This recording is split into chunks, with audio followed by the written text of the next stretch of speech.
So,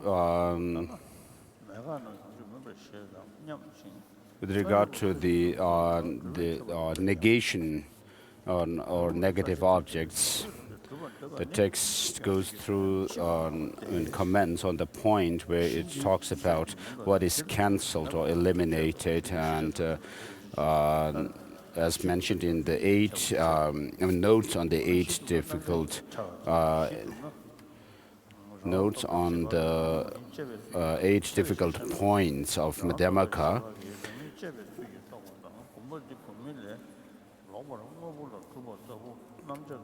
So which says that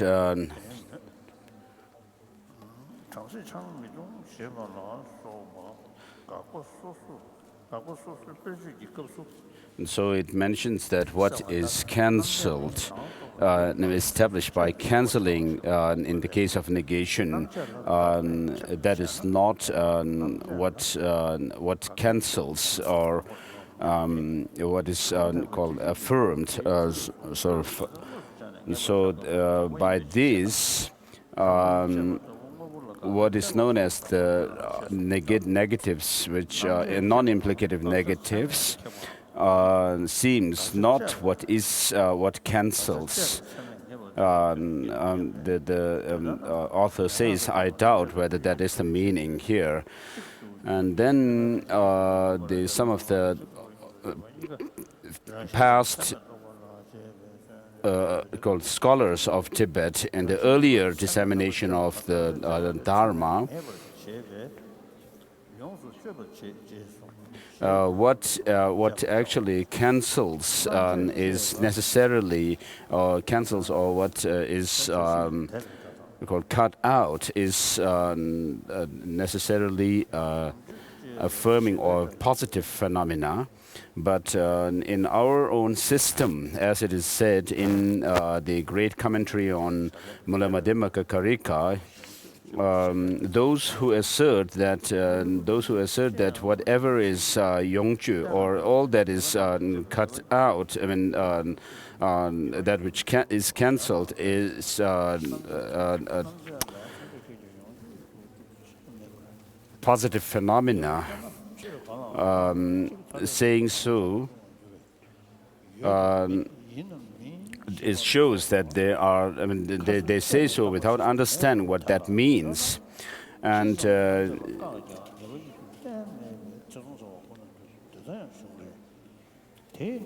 with regard to something, when you say this is not this phenomena, and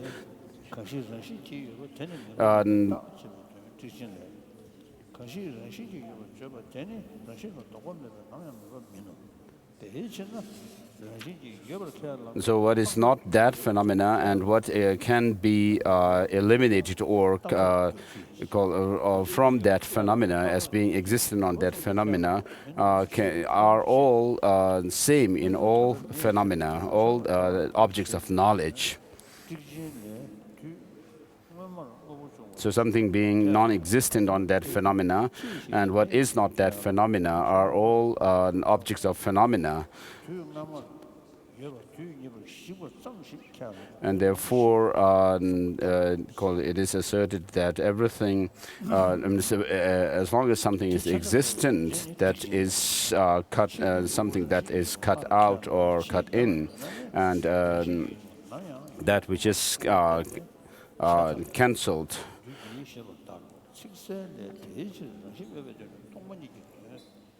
And then there is a question raised.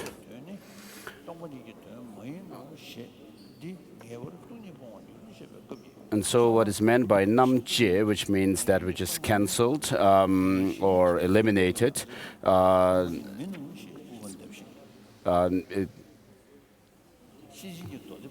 could either mean, the authors, according to the author, it means that it could either mean that what is to be negated is actually cancelled by the valid cognition, and then, or it could mean that the cancellation of that object to be negated is ascertained by the valid cognition. So if that is the case, then with regard to non-implicating negative phenomena, both Namche and Yongju, that which is cancelled and that which cancels, would mean the same, would have to be explained as the same, as of same meaning. Because when you cancel the inherent existence on something, and what you actually gain from there is, or what you actually come to cut out from there is, cut in, is the non-inherent existence. So these have to do with the negative phenomena called within the Madhyamaka or the epistemological tradition, what is known as negative phenomena, and especially when you talk about two things which are mutually exclusive with each other.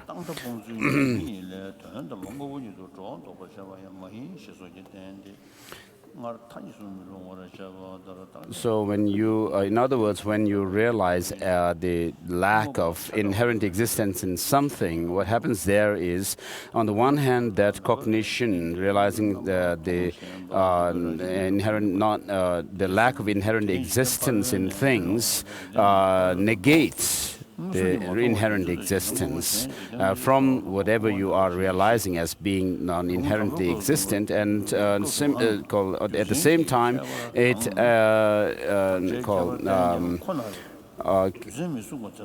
realizes the lack of the inherent existence of that phenomena as well.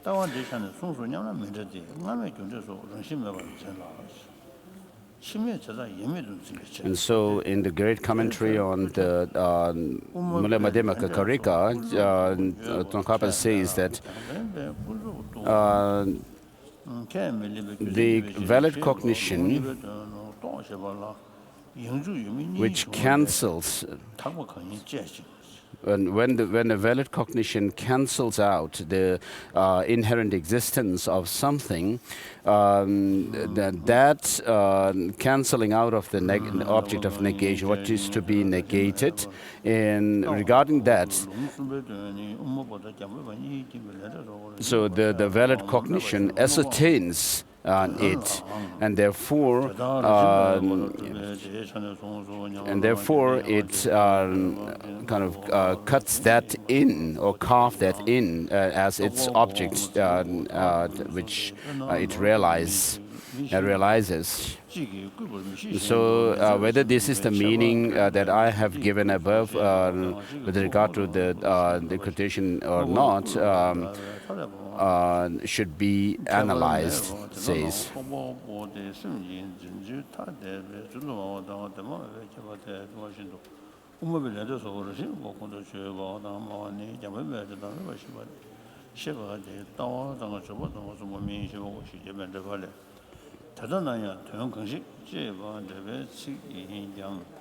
And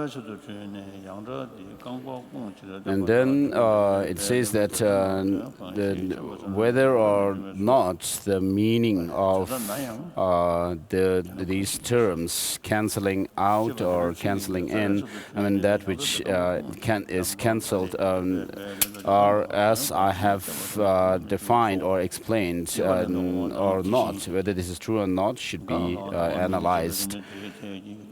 And mentions that some of the scholars of the earlier dissemination of Buddhism in Tibet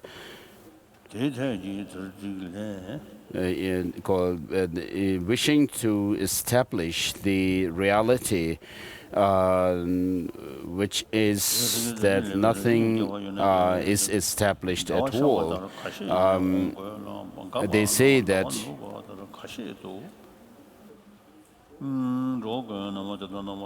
so because in that kind of realization or that cognition, they say that since in the realization of emptiness one cancels out what exists, and therefore one does not carve in the what is not existent.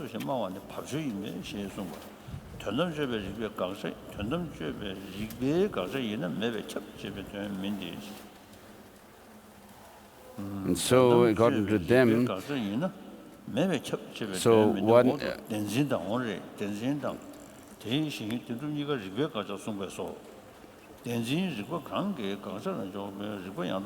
So what they say is that when, with regard to the emptiness or the realization of emptiness, you exclude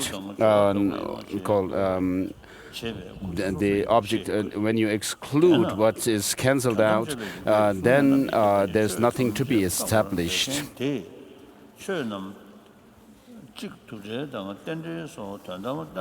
And therefore, you cannot hold on to a position that whether things are either permanent or impermanent, and called single or multiple, and so forth. You cannot posit such things. And therefore, it says existence or non-existence, whether something is or is not, and so forth. And with regard to these things, there's nothing that you can actually do any kind of investigation into. And and therefore, however much you may cancel out in your logical arguments, and there's nothing to be ascertained in the end at all. And therefore, since you cannot ascertain anything by having cancelled out the things, and you would be left only with doubt. However, in the text, it says that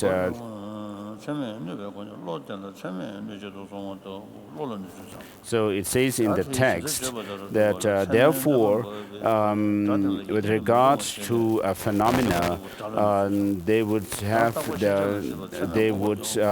to say that only doubt would be left behind. We would be left with only doubt, because there is nothing that you can talk about using the principle of mutual exclusion, whereby a third and called fourth possibility is not possible.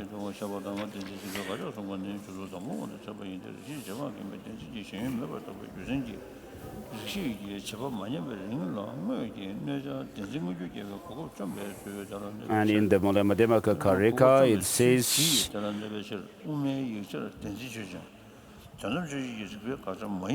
what exists as inherently exists, and what exists inherently, that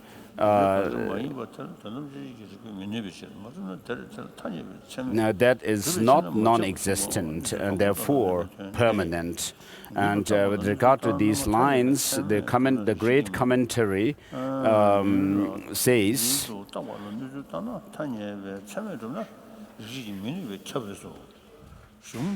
what is asserted or what is said to be existent inherently, that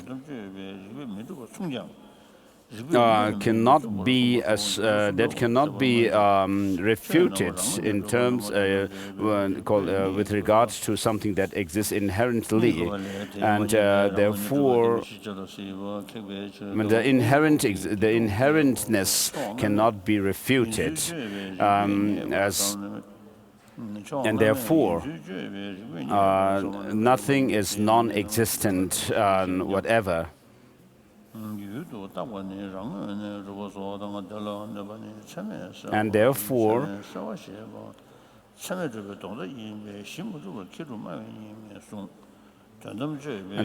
those who assert that things have some inherent existence, what they accept or assert in the end is that that this kind of view is a view of the extreme of permanence, and not a view where you accept on mere existence of things. And so those two lines have to be understood in this way. What was in the past, and then it continues with the two lines from Mulammadema Karika. What was past does not exist. If you're saying this, if you say this, then you would fall, and you would have the consequence of logical consequence of having to say that. You would have the logical consequence of falling into the nihilistic view. And regarding this, again, there is a commentary, the great commentary. The meaning of this in the great commentary is.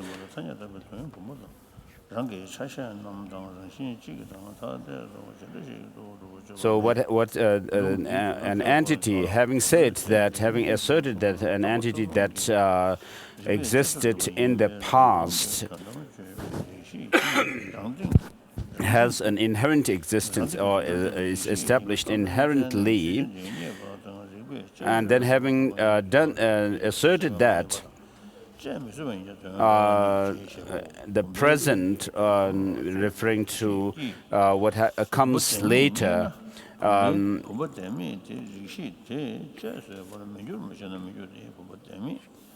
the present, meaning that what ceases in the future, in the next moment, does not exist.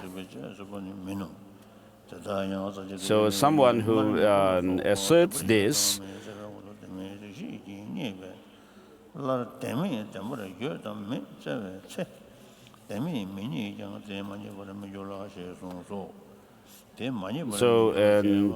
would have the consequence of falling into the nihilistic view.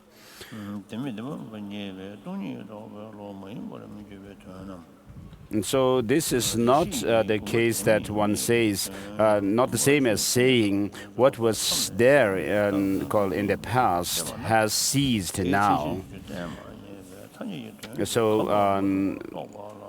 So what was there in the first moment has ceased now. I mean, not just saying that much.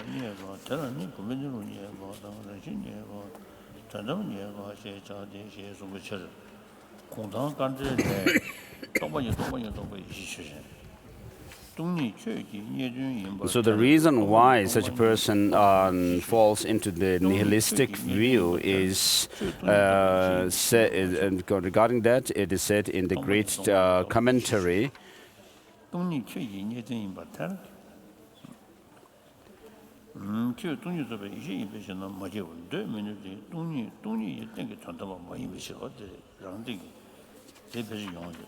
So it's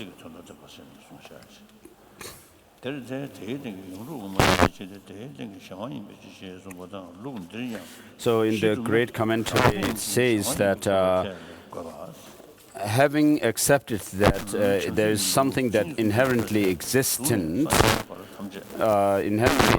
entity that ceases to exist.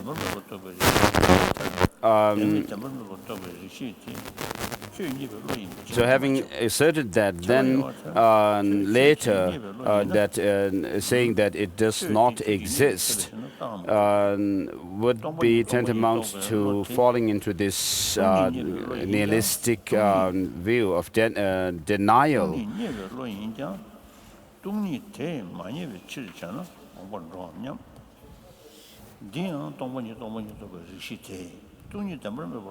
Because if things were to have any inherent existence, that then they have to exist forever. And whereas you are saying that it does not exist because it has ceased. And in the Prasanapada, it says, therefore, the meaning of inherent existence is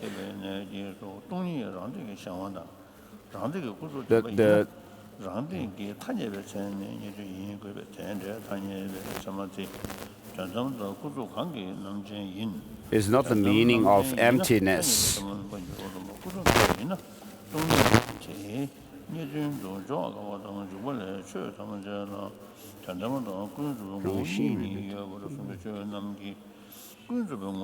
So saying this by saying this, one definitely abandons emptiness. And so those who are challenged in the Prasanapada are the Vaibhashikas and Sutantikas, who assert that if things were to be empty of inherent existence, then the 16 characteristics of the Four Noble Truths, out of the 16 characteristics of the Four Noble Truths, emptiness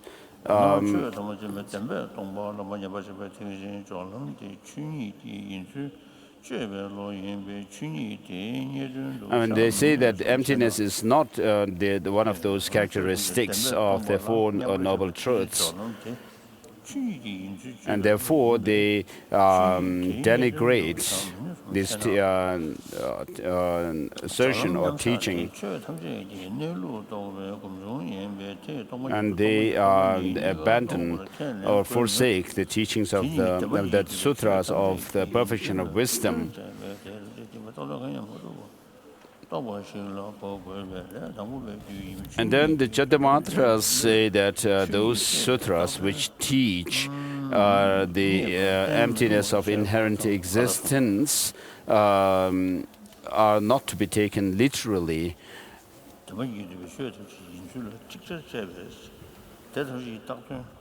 So, therefore, they say that what is inherent, what is said to be inherently existent,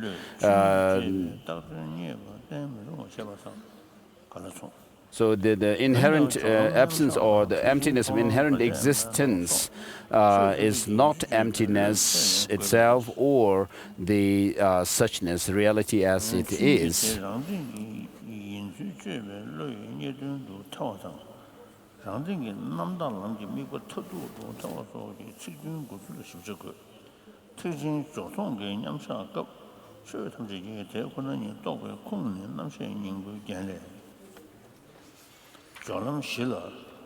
the 24th chapter,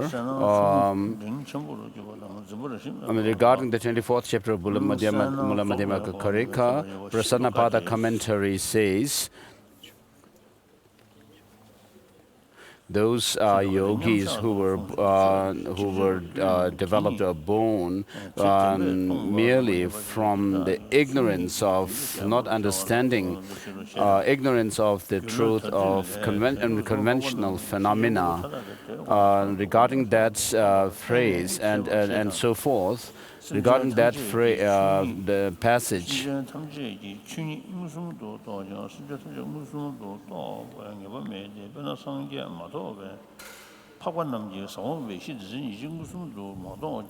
so the yogis who do not know the phenomena of conventional phenomena, or who are ignorant about them,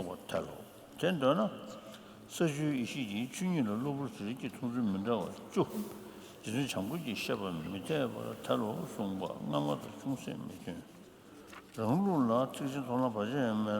merely because of this inherent ignorance which holds apprehends the which grasps at true existence,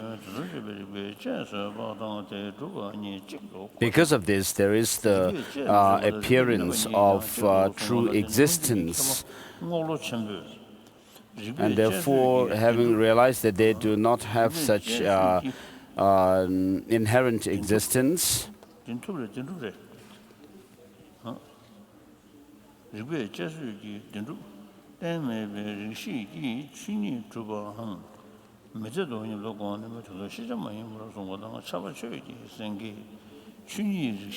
so having realized that the emptiness of that conventional reality,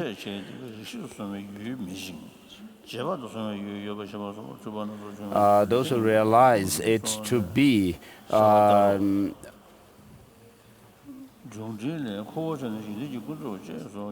the characteristic of the ultimate,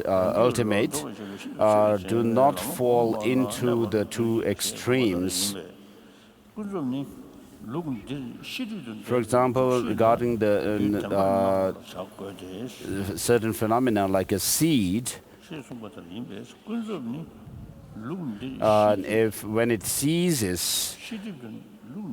when it ceases at the time of the sprout and becomes inexistent, non-existent.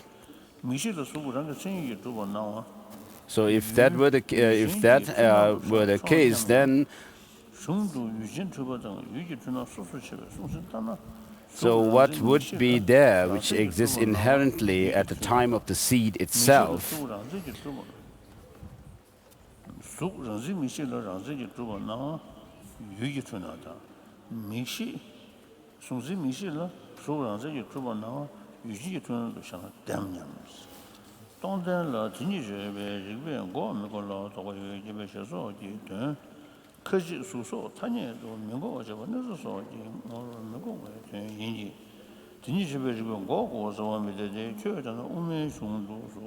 So since the seed itself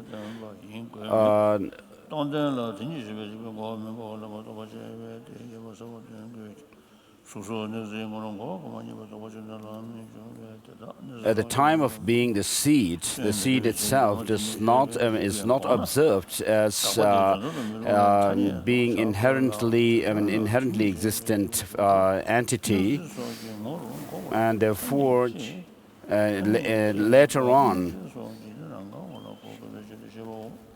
it's not conceived as being non-existent when its inherent an inherent existence ceases. And therefore, it does not tantamount to be a nihilistic view.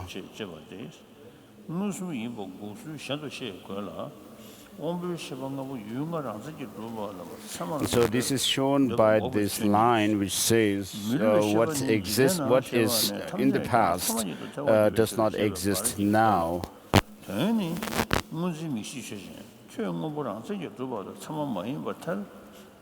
And so it shows how one is not fallen in the extreme of the nihilism.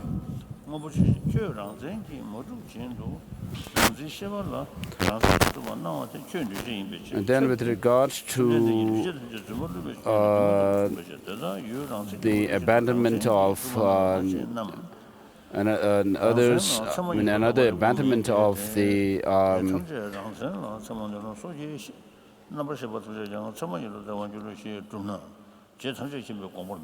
nihilistic view. In the Prasanapada, it says Since we do not harm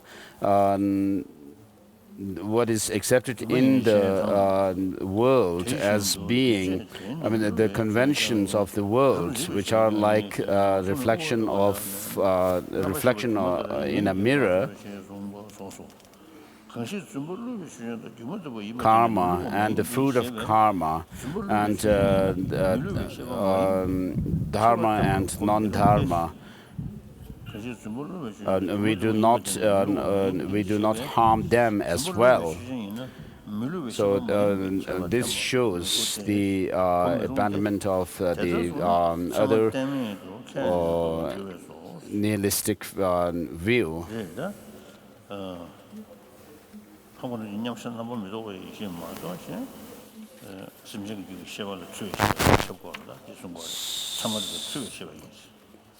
So with regard to the erroneous cognitions, it is said that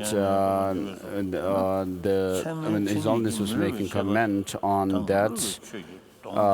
In the case of sentient beings, apart from those who are on the Arya path, which is absorbed totally in emptiness, and then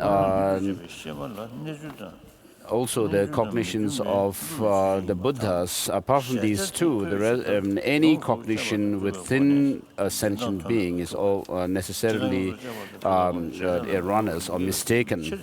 Then,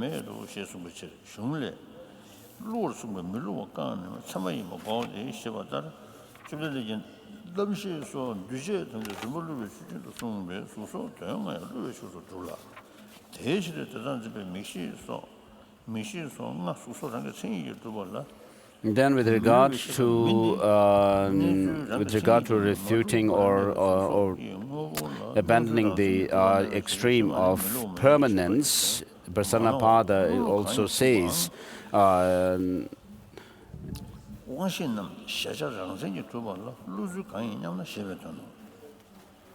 so, in the sense of the ultimate, it is not the case that we are, with regard to certain entities, that we are exaggerating or superimposing things on them and so forth.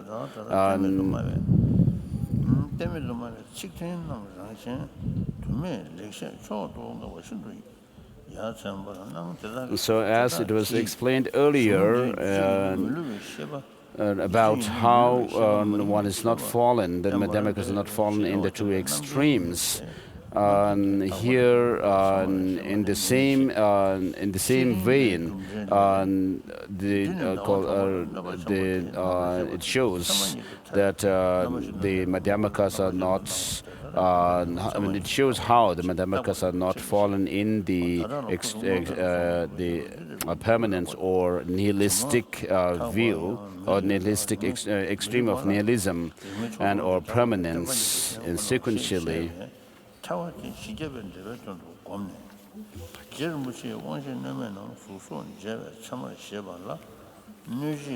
And as a proof or evidence that Madhyamakas are not the same as those who have not the same as those who assert a nihilistic view. The Prasanapada gives three scriptural quotations, and of these three, it says the first one is easy to understand.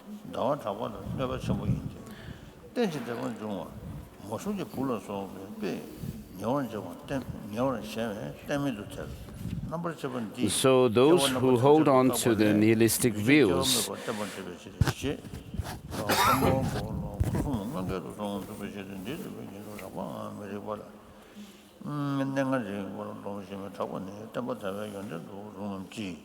I mean, they first of all they hold on to the view that things which are seen in the world, the entities which are seen, they say that they do have inherent existence, and so hold on to that view.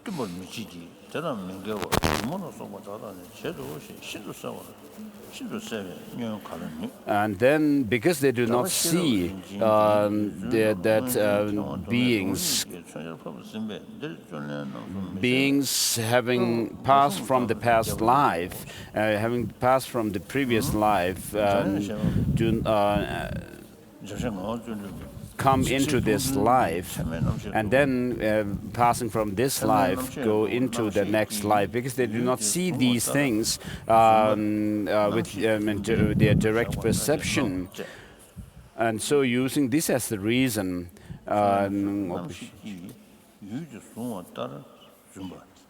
you should understand that they denigrate the past and future of the entities.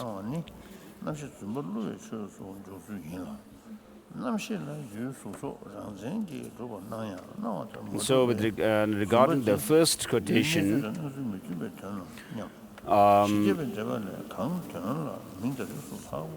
although it shows the what kind of assertions the opponents make, and also what kind of reasons they use are shown,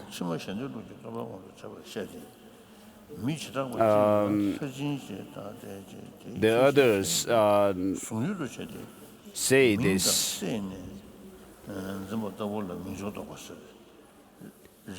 So even though the reasons may be different, but then it should not necessarily entail that the positions or the assertions from there should be this should be different at all.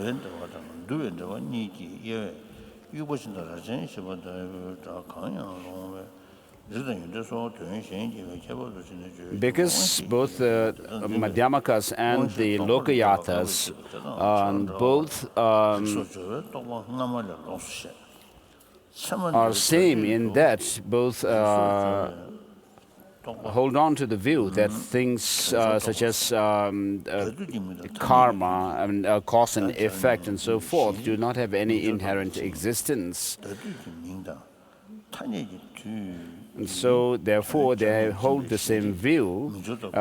From that point of view, if you think like that, it says that's not the same. Because the Madhyamakas, regarding the former, the Madhyamakas hold that the cause and effect, etc., do not have any inherent existence, whereas the later, the Lokayatas say that the cause and effect do not exist at all. That is what they hold on to. And that is so because the Madhyamakas assert that the cause and effect or law of causality, etc., do exist in convention, whereas the Lokayatas do not accept that.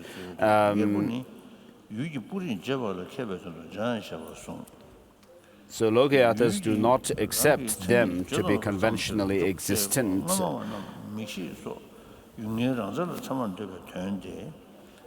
And there's every reason to prove these two.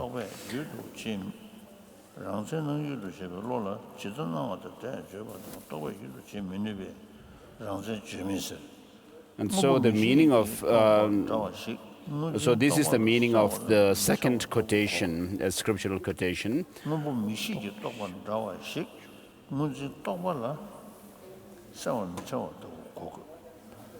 And then the author says that regarding this term talk, or whether the talk should be the one with the post-suffix letters as sa or has to be analyzed or investigated.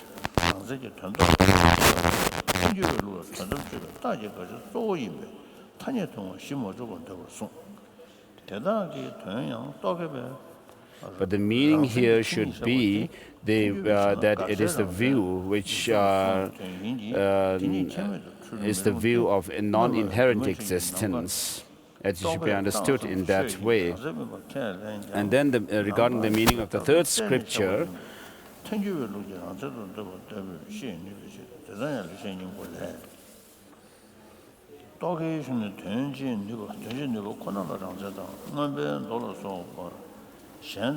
so it says that both the Madhyamakas and the Lokayatas accept that karma, the law of karma, etc., do not exist inherently, or that just as they say the entities and the meaning or the objects, and in reality also, they are not established as having any inherent existence, and therefore, from that point of view too, they have the same view. So if you think that, if you think in that way, then it says,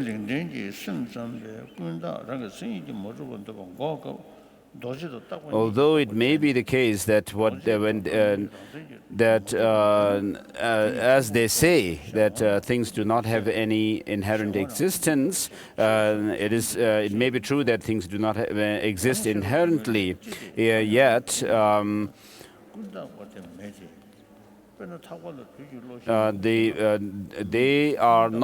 do not have the same view because of the ones who realize those who realize it, or who apprehend it, are different, and therefore they are not the same. For example, when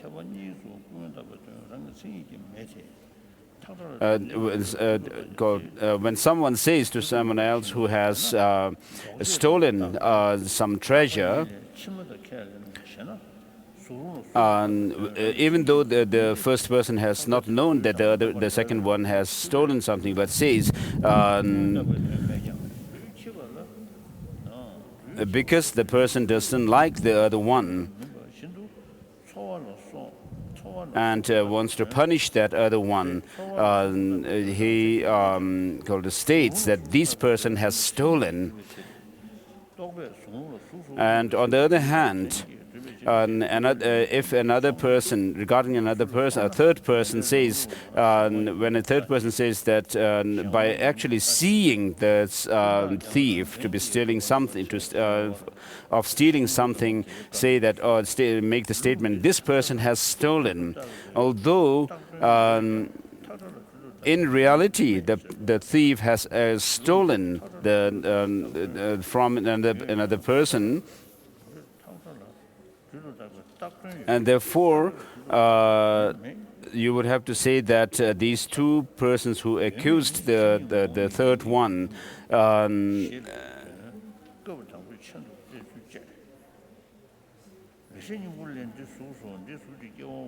because the person they accused of stealing actually has stolen.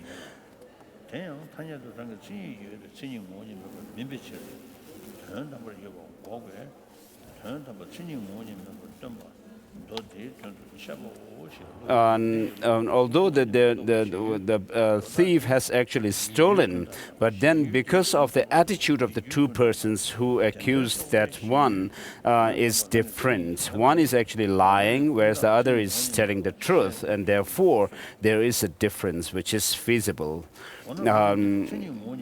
When it's right that there is a difference between these two persons.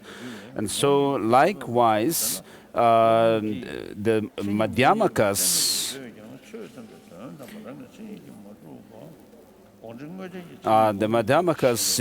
saying that things do not have any inherent existence by understanding it and having internalized that fact. And the Lokayatas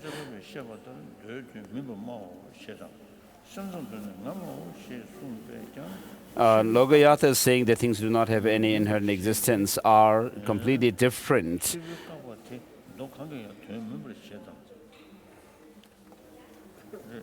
There is a big difference between these two persons.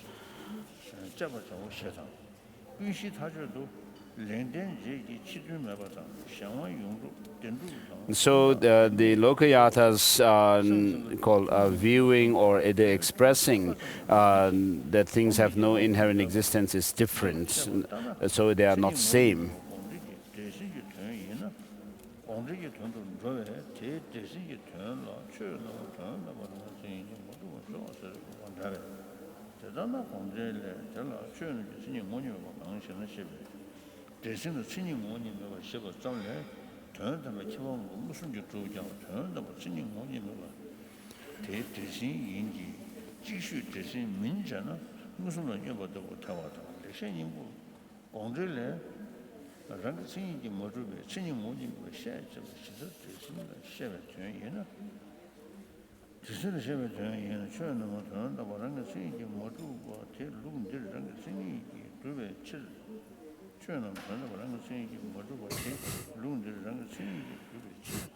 Then the text goes on to say that regarding the in the commentary on the 400 verses, there is this line which says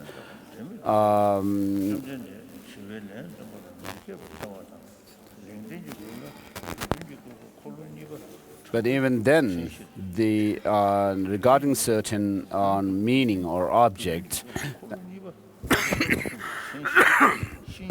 And so although this line is from the commentary itself, some people mistake it to be the word, a line from the root text itself.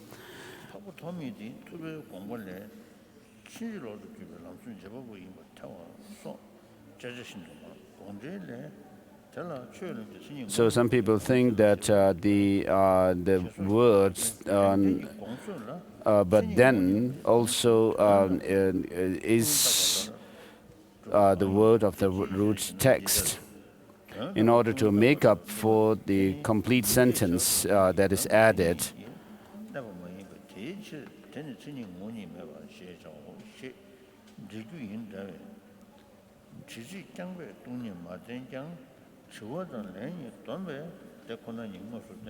So in order to make up this line, some people seem to have mistaken it for the line from the root text with the 400 verses, because in the commentary it says, when it uses the example or the analogy, the commentary says that in that case, the regarding certain meaning or object, and therefore the term, even though is not found in the commentary.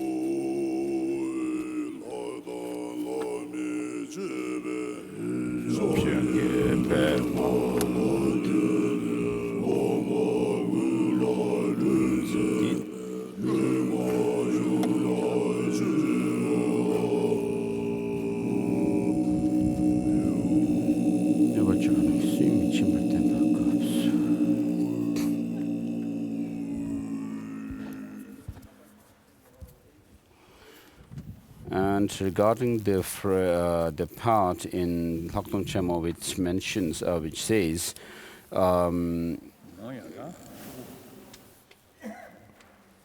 the different criticisms will not work against us, will not outdo our position. So His Holiness he has finished 45 pages. So perhaps day after tomorrow, during the morning session, I may be able to finish this text. And day after tomorrow, I think I would do the ceremony for bodhicitta, as Rinpoche in Lamrim Chemo, it goes through the practice of taking the aspirational bodhicitta using bodhisattva bhumi.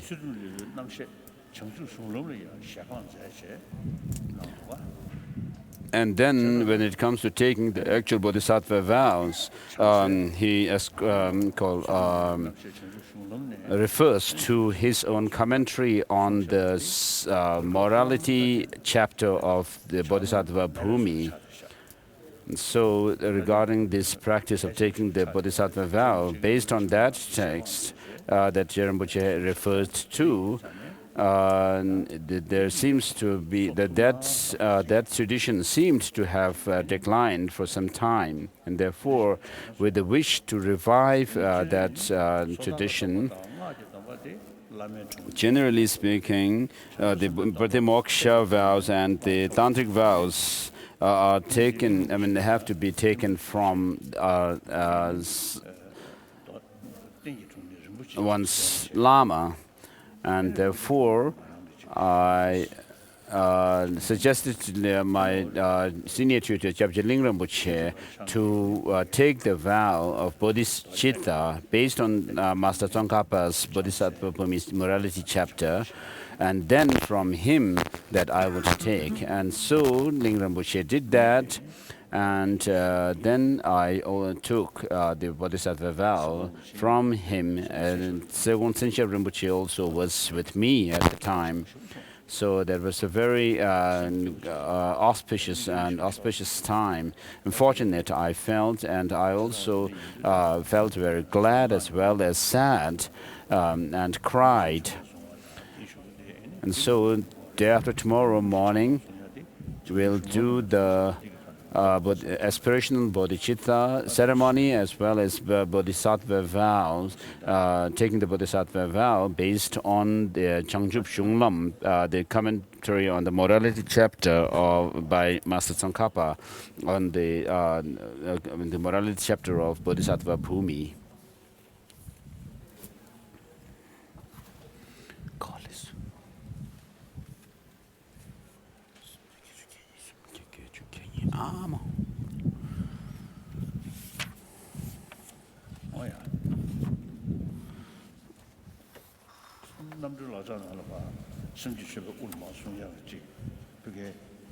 In the liberation in the palm, with regard to the preliminary practices for bodhicitta, there is extensive, so we'll not do that. But the most important thing is your motivation.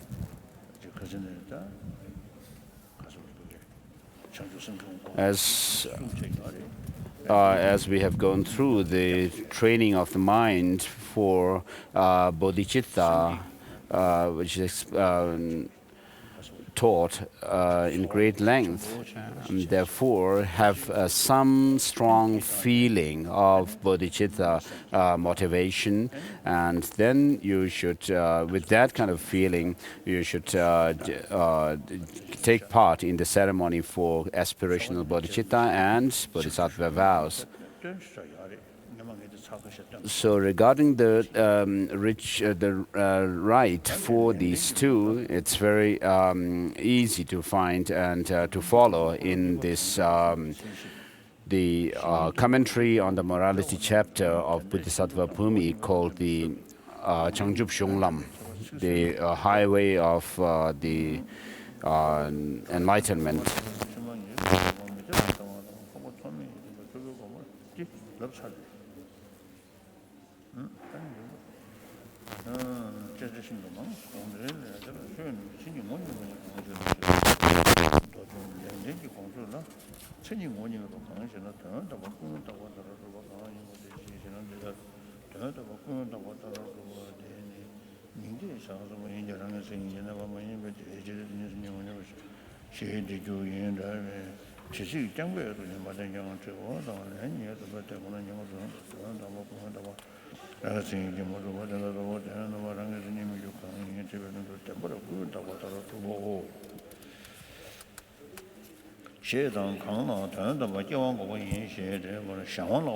So we just jumping to where His Holiness has just begun and resumed.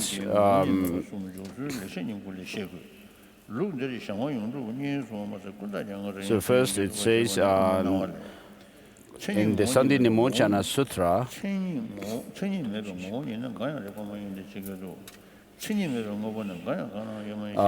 the Sandhi Nimochana Sutra objects to the literal meaning or what is taught literally in the Panchaparamita Sutras. And so the Perfection Wisdom Sutras, such as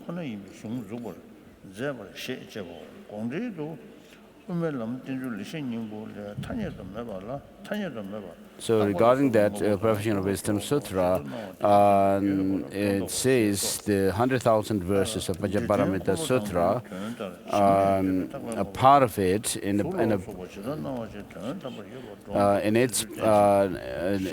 includes certain sections where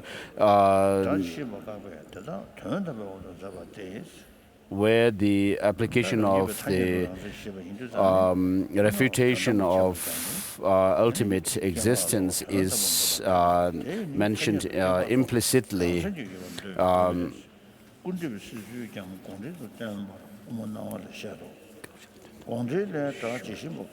Where it is shown that the refutation or the object to be negated is applied and is said to be implied implicitly.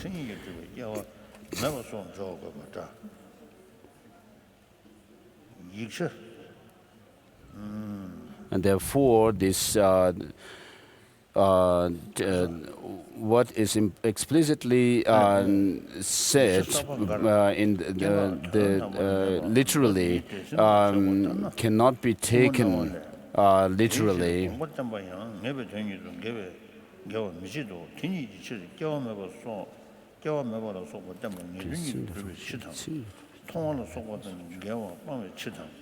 But what by these terms, what is actually what we should establish or assert is that things do not have any when the things do not have intrinsic arising.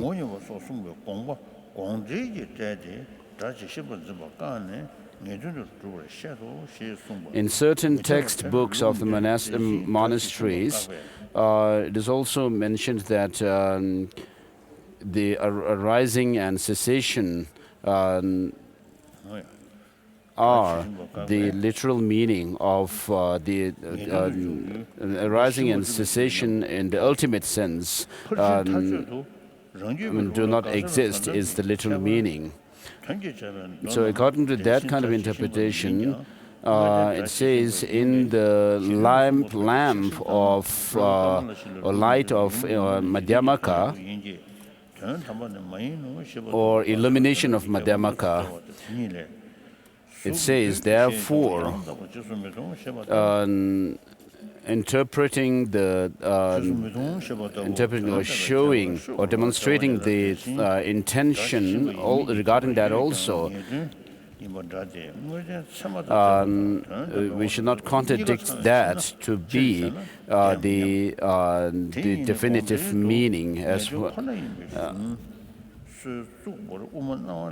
And therefore, the lack of or the absence of arising and so forth, which are shown in it, could be established or to be of definitive meaning. And seeing and so forth.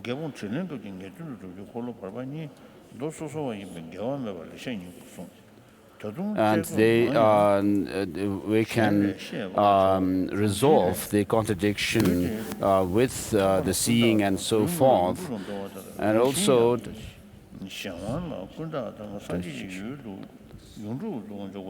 in order to eliminate conceiving these to be taken, conceiving these to be taken literally.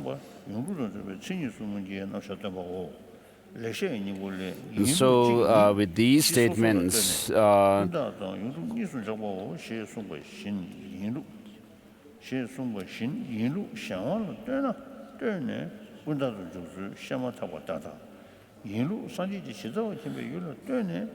Sandi Nimochana Sutra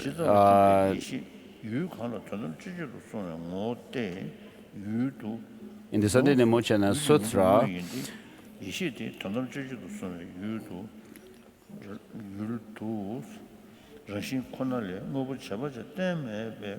so if you take, it says that if you take what is said in certain sutras, that all phenomena do not arise or do not have any identity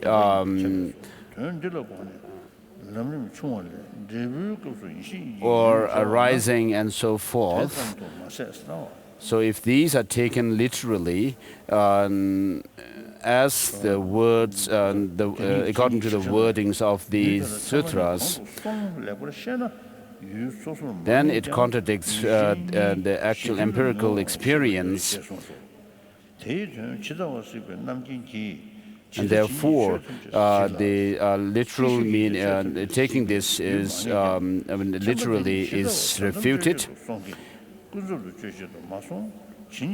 And therefore, it is established as definitive meaning. And in the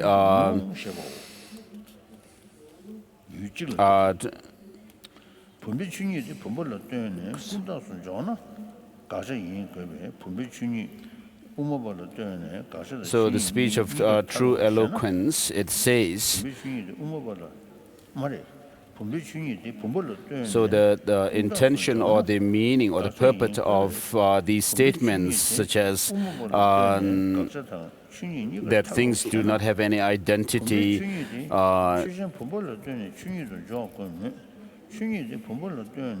are commented or interpreted by the Sandi Nimochana Sutra.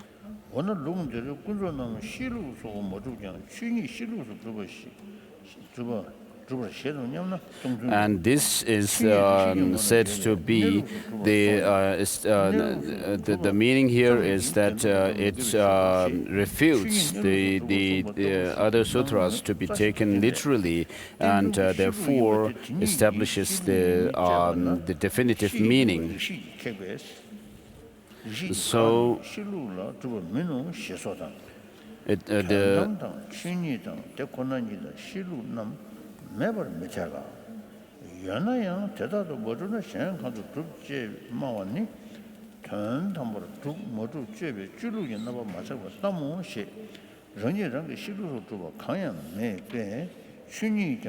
so if we take these to be true, then it isn't it called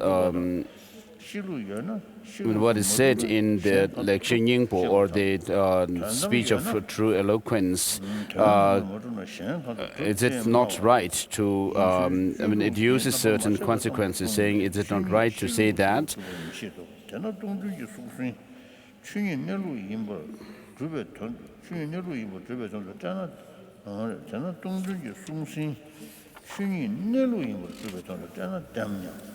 레셔님불래 남다는 수면 산지제 바르지 딘중은 남샤 딘중게 샹완라 자도 조용도 자고 수는 산지제 바르라 모니도 따봐 군다수 셰베 모니니 시섬 정신의 자신 시 So the author mentions that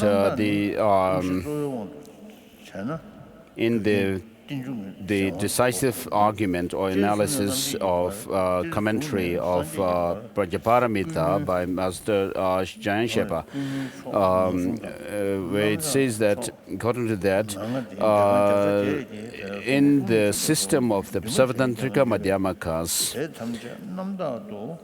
the usage of the qualification ultimate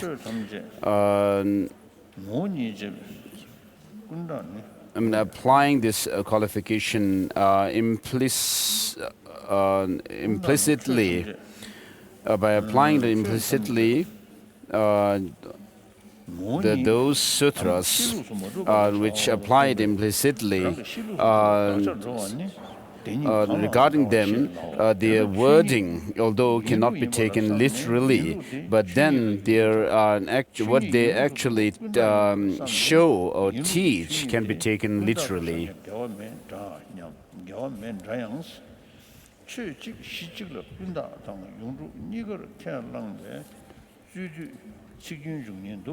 So what they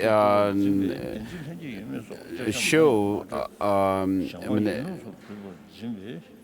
the literally can be taken, cannot be taken literally.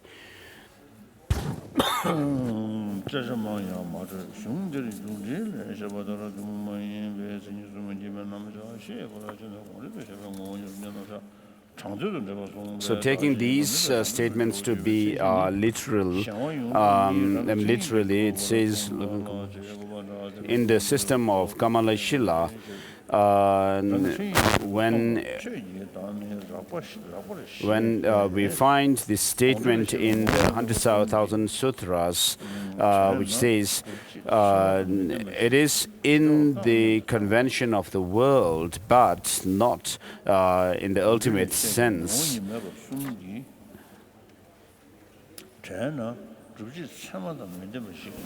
So according to Kamalashila's system,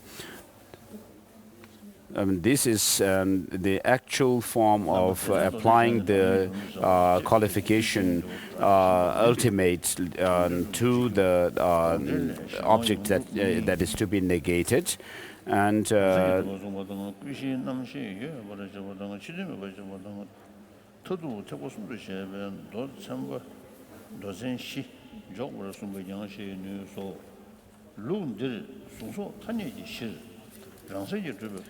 then in another statement where it says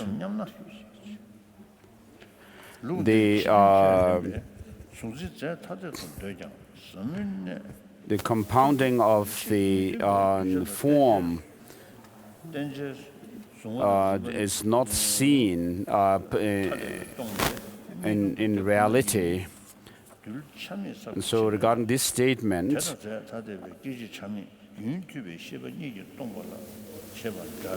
so the qualification ultimate is applied implicitly.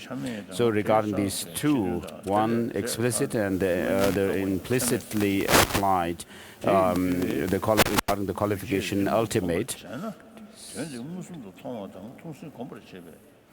although there is a difference in when you say that regarding the wording itself, it can be taken literally or not, they both are the definitive teachings.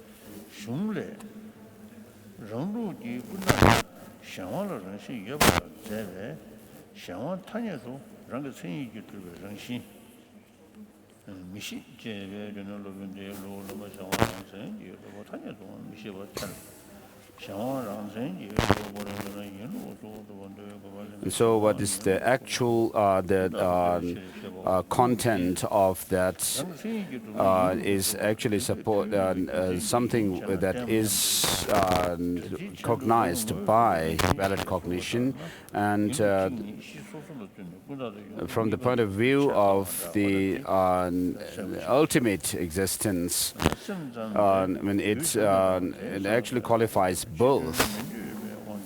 So to say that maybe if we hold on to that kind of position, saying that these are actually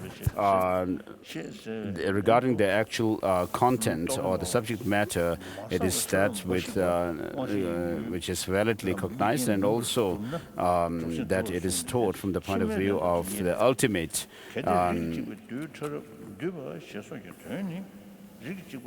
tumbe du choro diwa no ya chokba cho de chujen du chen ne deni wangshi ki migbe gyum ken mayinde jasme be jo she mana denji shen la mo zhu bo de de de kumbo de bi shi ji chokba na yebe rik tumbe du choro shen da shen ji yana chen la pen da be jo da de ba de 두제마고 düğüne tümber jarwe cikcik jani jadebe ti yujumu yanla de migindo chene du choro don dubana nabachi lote chobana yebe düchen namnawe wanshi jung yindi rik tümbe choro sakbe kombola soba jasu jugo andaji choro shin 당대치 choro kya su chi ro sachu melungu tuse ye düve dani yana. So in the text, it's also then goes through because the Chittamatras do not assert that there are particles which are indivisible without any parts, and also external phenomena, which are the collection of those partless particles. So since the Chittamatras do not accept these, and both the infinitesimal particles individually as well as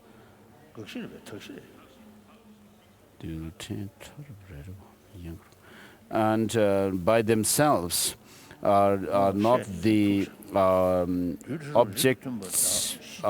objective condition of consciousness and visual consciousness, because they do not appear to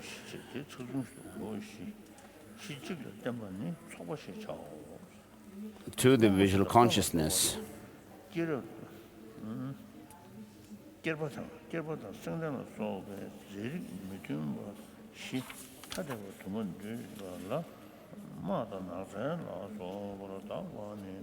And then the collection of these infinitesimal particles are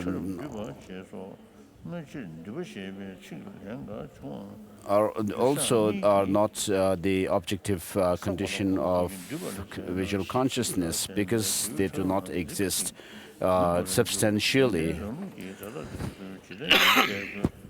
So to these arguments of Chittamatrans, in the Bhavaviveka's Tarkajvala, Blades of Reasoning, says,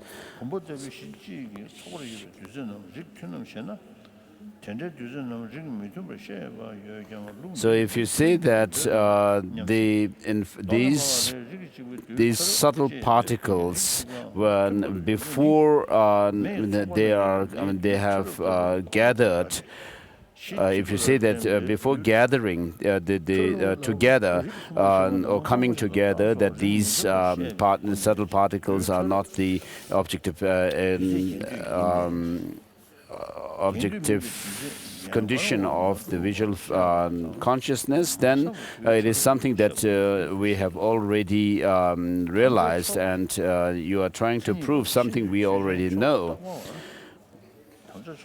So this is what is said by Viveka.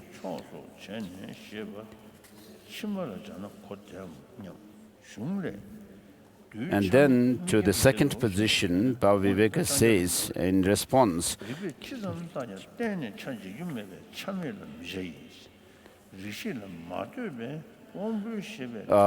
regarding these particles, if you are talking about particles which are of the same category or same kind, coming to which are collected together, etc. And so the meaning is,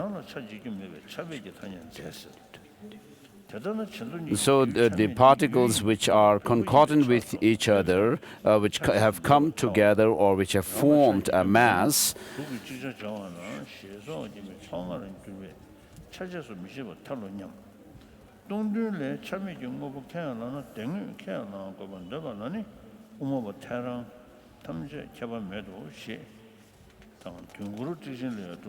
and therefore, in terms of special entity, the Bhaviveka says that they are using this as the object to be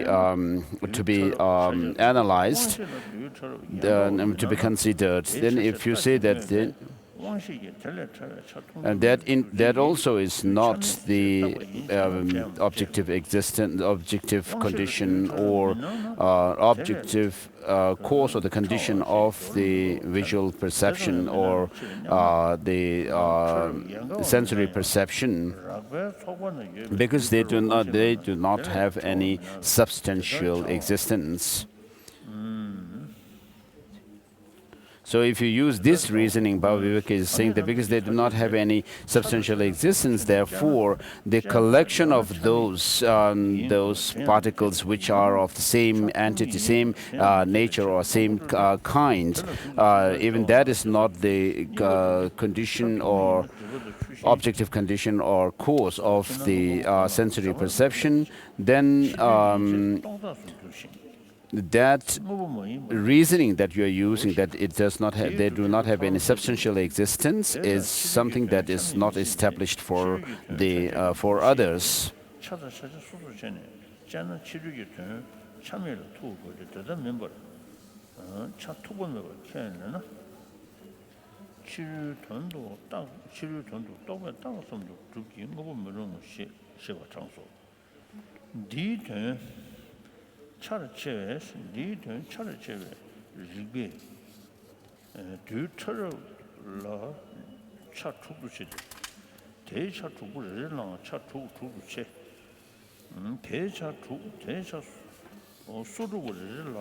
Because visual consciousness, for example, which sees some object, arises because of all these particles coming together to form a mass, and therefore that mass of object, or the collection of all these particles together, serves as a condition, objective condition for the sensory perception to arise.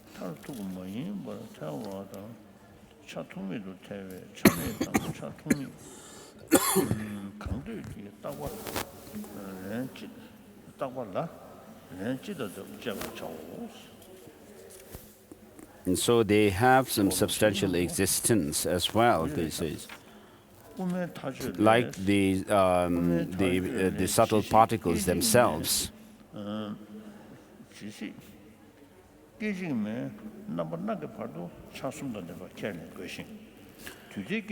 So each of these particles also are made up of 8 different elements. And so there are each of these comprise of these 8 particles or 8 elements. And so since it is said to accepted to be a substantially existent, therefore the collection of them also, like the like a vase, also is established substantially.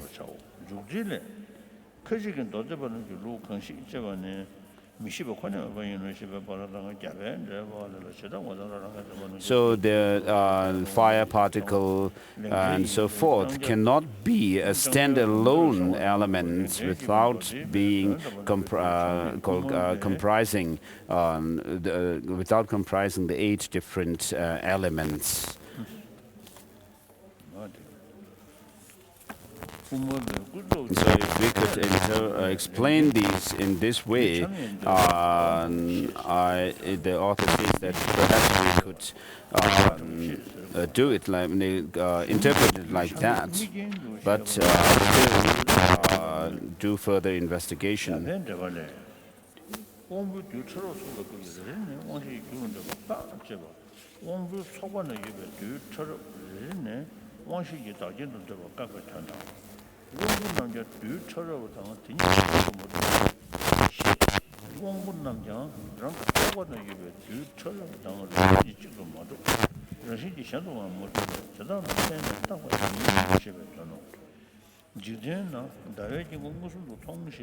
So in the text it says that this school of thought asserts that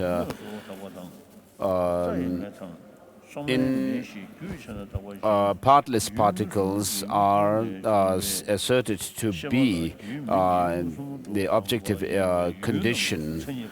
So regarding this, regarding the meaning of this, in the written by the text on the philosophical system written by Jangchup Lamrim, however much we may critically analyze this,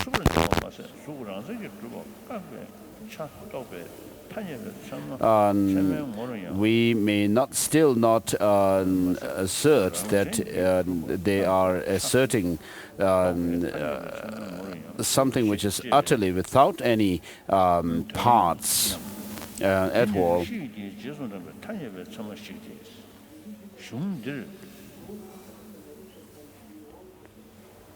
So when the term tarab or the this is about the term tarab, dul tarab, or the subtlest particle. When this term is used, it doesn't mean that the particle themselves do not have any parts at all. But what it means is when you use your critical mind. I mean, without using the critical mind, the sensory perceptions cannot go to the depth of the particles and parts of the particles, and so what they cannot perceive, to the extent that they cannot perceive the subtle, more subtler particles, then we can term those particles to be the subtlest particles.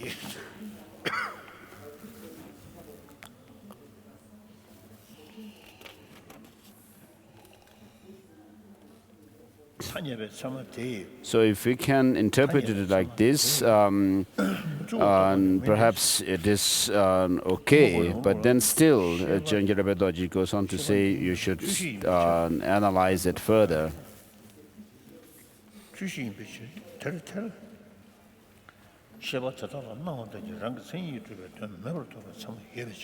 So, according to some scholars, they say that the Bhava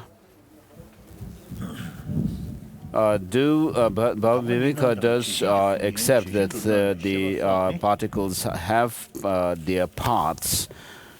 the subtlest particles have their parts, because of making these distinctions of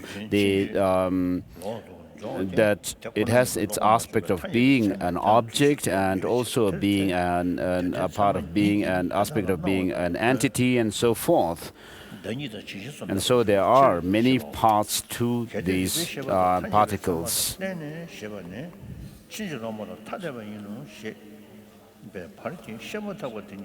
But when it comes to special extension of the particles, there's nothing more to be divided up into its parts in terms of special extension.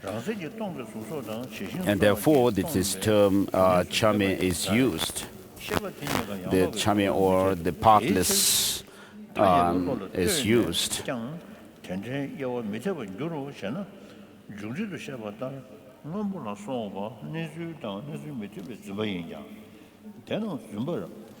And then there's a calm race. In that case, even the Bhashikas and Sautrantikas do assert that the particles have their parts in terms of being object, or being as in terms of being, or having the aspect of being a matter and so forth. And therefore, would they also assert that these particles, the subtlest particles, are with parts? So there would be this kind of absurd consequence if you say what you have said earlier. But if these subtlest particles cannot be divided up into more parts, then you would be positing what is actually set up as the opponent of this called Vasubandhu's argument, where he says when six particles, when a particle, one particle is surrounded by six particles and so forth,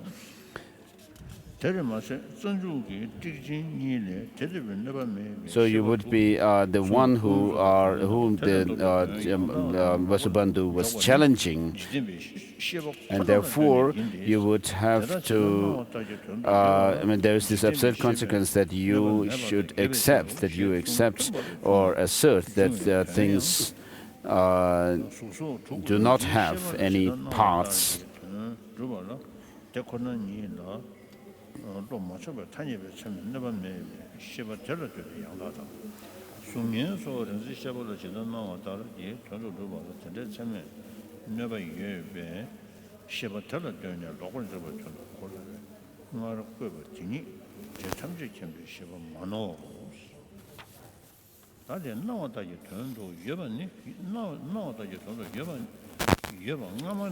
And then the text goes on to say that in the dose of emptiness, by Kedubje maybe, if you were to assert if you were to assert an entity which is without its parts, which is without a part, then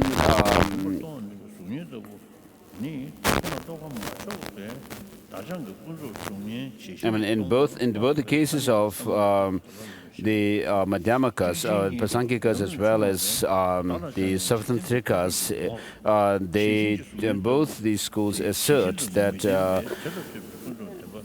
if you say that there is a partless entity, then you also would have to accept that things have some true existence as well.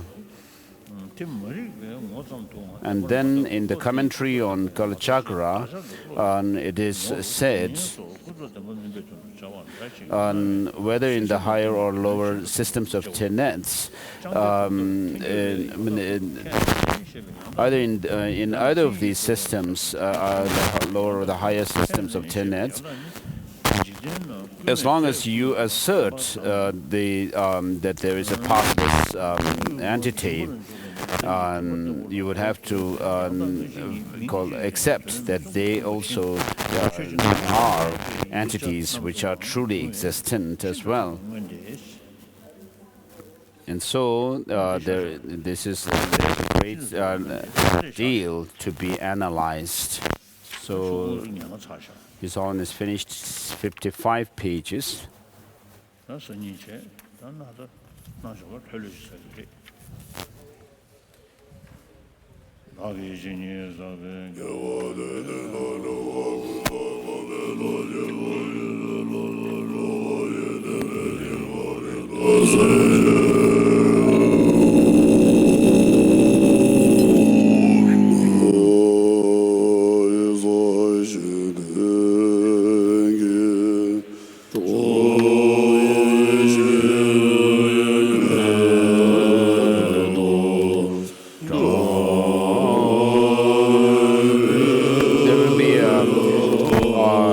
Session in the main hall for all those who are interested. Geshe-la Jangchup Sangye from Shartse College, who is a great teacher in Shartse College of Garden Monastery University, will be leading the review session with the help of Venerable Tenzin Namdak, who is a Western monk studying at Sarah J. Monastic College. And so everyone is invited, and please take part, as many as people as possible. If you could come to the review session, it would be good. This review session is being held at the suggestion and advice of His Holiness the Dalai Lama. So we have two great scholars. One is Geshe Jangchup Sangye, who is a philosophy teacher in Garden Shartse Monastery in Mongot, and in the last few years, or about 5 or 6 years, he has been working on the books on Buddhist science and Buddhist philosophy, along with 3 other scholars from Sera Garden Drepung monastic universities who have been involved in this project at the behest of His Holiness the Dalai Lama himself for the last 6 years or so. And so please come to the review session. We'll have a 15-minute break, and we'll start.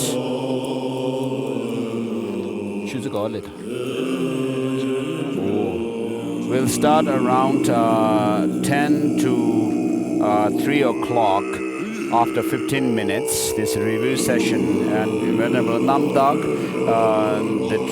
will be serving as the interpreter for Geshe Jangchup Sangye at this review session. And for those who are interested, who speak other languages, if you understand English, you may also join. But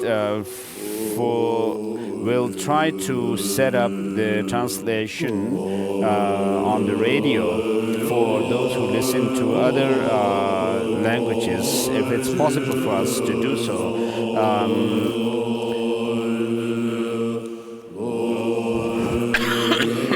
The English translation will be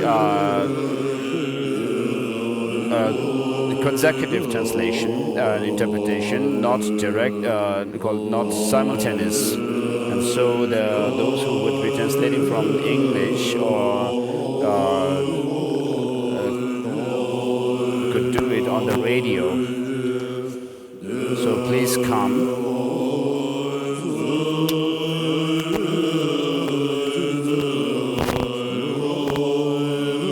So 15 minutes, after 15 minutes, after this prayer, maybe it'll be about 3 o'clock, or a little before that, or a little after that.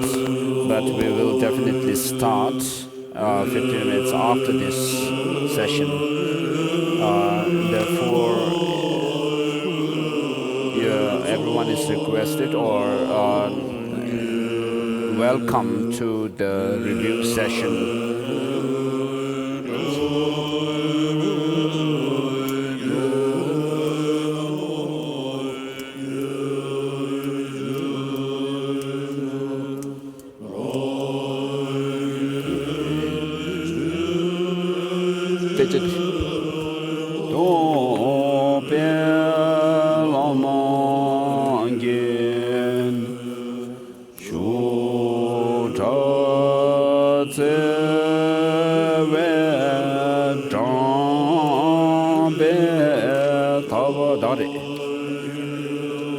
La.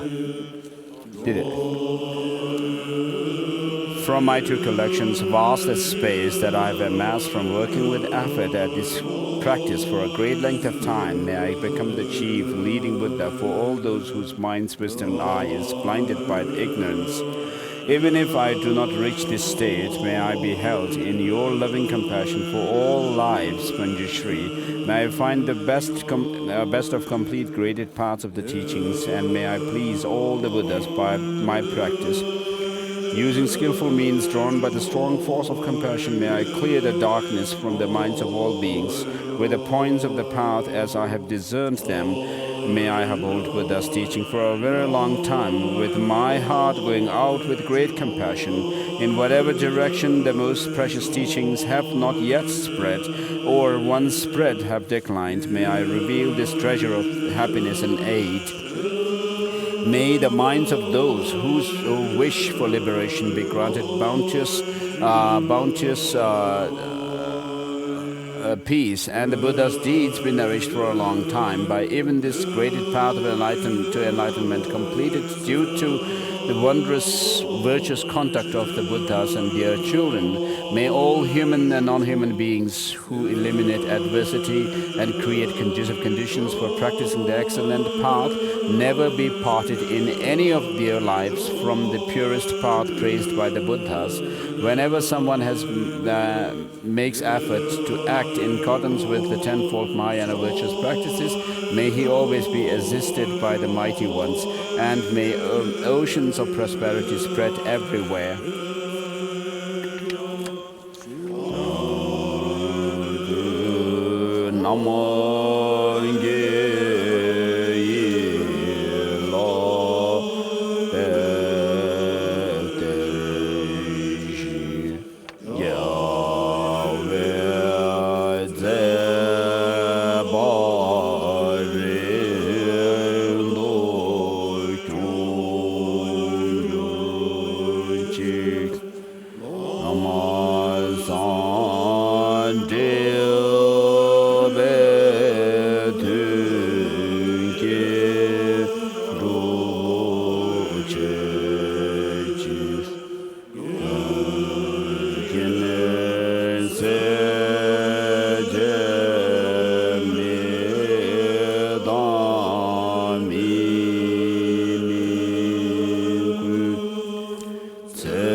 His Holiness is accustomed to say the prayer of the words of truth. Magnificent masters of an ocean of limitless good qualities, those gone to bliss, of the 3 times your children disciples looking upon destitute migrators like your only child, please pay attention to my true words of sorrow. Expand the doctrine of completely perfect capable one, which removes the sufferings of cyclic existence and solitary peace. For abandoning extensive welfare and happiness in Jambudhiviva, increase the 10 kinds of conduct. of all those learned and accomplished holders of the doctrine, by pacifying all the unbearable dangers of sickness, weapons, famine, cause those migrators totally compelled by intolerable strong karma, stricken by the torture of sufferings without respite to recover their breath in an ocean of to be relieved in an ocean of happiness and joy, particularly for all migrating beings in the religious snowland, oppressed by evil actions by the barbarian hordes from the black side, devoid of love. May your power of compassion arise and quickly stop the flow of blood and tears. May all the unruly groups of people maddened by the demon of afflictive emotions, who by their own right behavior ruin themselves and others, fully obtain the eye which sees the object of compassion, and obtain magnificent love, kindness, and affection, the wish that has long dwelt in my heart and is glorious. The complete freedom is glorious, complete freedom of the land of Tibet and Thailand will bestow soon the fortune to enjoy that celebration of spontaneous religious and secular harmony. In short, may the good fruit of an extensive prayer to fully protect the land of snow made by the powerful protector Chandrasik in the presence of the Buddhas and their children appear soon, here and now.